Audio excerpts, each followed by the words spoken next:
नमस्कार, आप देख रहे हैं इंडिया 360। आपके साथ मैं हूं अंजना ओम कश्यप। चीन की मंदी अब भारतीय बाजार के लिए संकट बन गई है। सोमवार को शेयर बाजार में ऐसी सुनामी आई कि सेंसेक्स धड़ाम से गिर गया।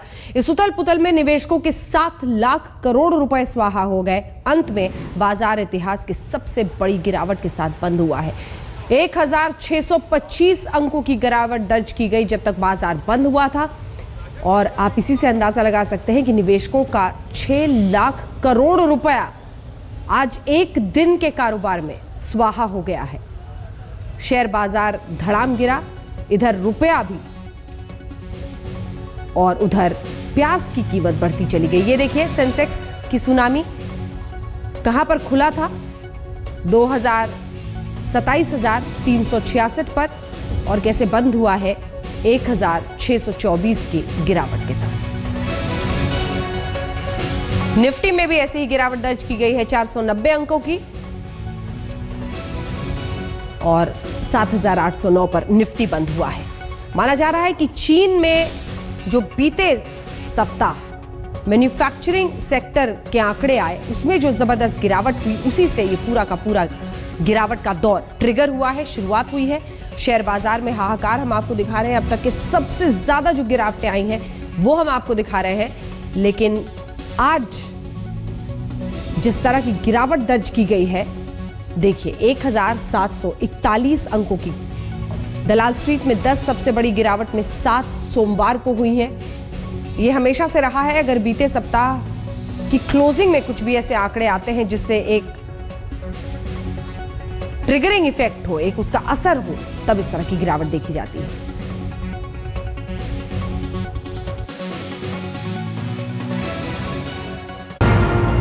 अमेरिका के वॉल स्ट्रीट में उथल पुथल मचाने के बाद चीनी बाजार की मंदी ने अब भारतीय बाजार को भी हिला दिया है। छुट्टी के बाद जैसे ही शेयर बाजार खुला, कोहराम मच गया।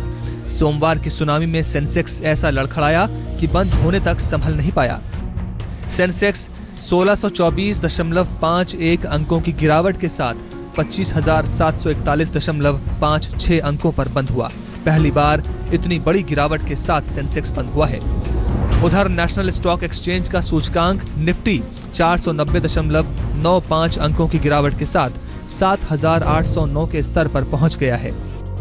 शेयर बाजार की इस उथल पुथल में निवेशकों का करीब 7 लाख करोड़ रुपए डूब चुका है, लेकिन आरबीआई के गवर्नर रघुराम राजन निवेशकों का हौसला बढ़ाने में पीछे नहीं है। 7 years after the financial crisis, advanced economies are still growing fairly slowly, while a number of emerging markets are experiencing difficulties with their old export-led growth model. I will say that relative to other countries, India is in a good position. We have approximately $380 billion in reserves to be used as and when the need arises. Once market volatility settles down, India should emerge once again as an investment destination of choice. Share बाजार के काले सोमवार में एक वक्त ऐसा भी मौका आया जब सेंसेक्स में 1741.35 अंकों की गिरावट दर्ज हुई। इंट्रा डे गिरावट में ये तीसरी सबसे बड़ी गिरावट है। जरा नजर डालिए इन आंकड़ों पर। 22 जनवरी 2008 को सेंसेक्स 2272.93 अंक गिरा था। इससे एक रोज पहले 21 जनवरी 2008 को 2062.20 अंकों की गिरावट आई थी। All concerned authorities, the Government of India, the Reserve Bank, are watching the situation very closely. As far as India is concerned, our response at this stage is very clear. We have to strengthen our own economy. Now, we've embarked on a path for the last 1.25 years that even in the midst of a global slowdown, India should emerge as one of the fastest growing economies in the world. I'm glad we are doing that. सब्जी और खाने पीने की चीजों की आसमान छूती महंगाई, डॉलर के मुकाबले रुपये का टूटना और अब शेयर बाजार में उथल पुथल। जनता तो सवाल पूछेगी ही कि अगर अर्थव्यवस्था की बुनियाद मजबूत है तो फिर ये क्या हो रहा है।